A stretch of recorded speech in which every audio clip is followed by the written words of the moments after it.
Having a son or daughter with an addiction problem can evoke some awful emotions.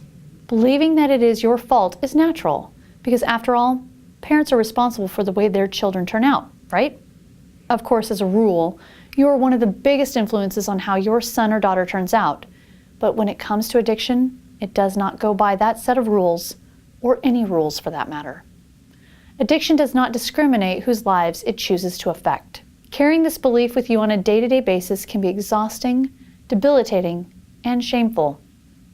You might live each day with anxiety and shame. It is important to know that this belief is mostly untrue, and here's why.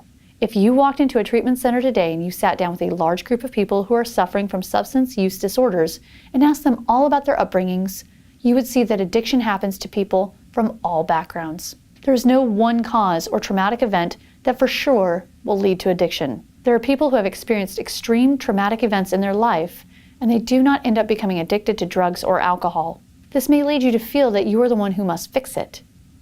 This belief in turn creates a mental barrier and causes some parents not to seek help because they believe in their heart that they are responsible and it's up to them to fix it. That is a huge weight to bear. You have to know that you didn't cause your child to become addicted to drugs. We all have some things that we wish we could have done better or differently as a parent, but you need to remind yourself that you are not to blame.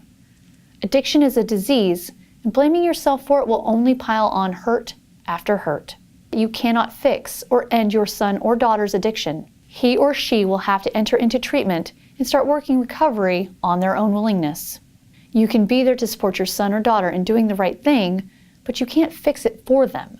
You need to offer them help if you can, whether it is through professional intervention or having a heart-to-heart where you can offer to help him or her find treatment. If you continue bailing your son or daughter out of problems that addiction has created, then you are not protecting, but enabling. Remembering that it is not your fault can help you move forward and help you look at the situation as objectively as possible and consider what you can do to point them in the right direction. If you would like to speak to someone today about your situation, you can give us a call. We have addiction specialists standing by ready to talk to you about your situation and remind you that there is help out there, whether it's through intervention, getting him or her into a bed at a reputable treatment center, or both as soon as possible. Each day that your son or daughter is in active addiction is another day that could be their last. Call us today and let's talk. Please feel free to comment, like, or subscribe to our channel.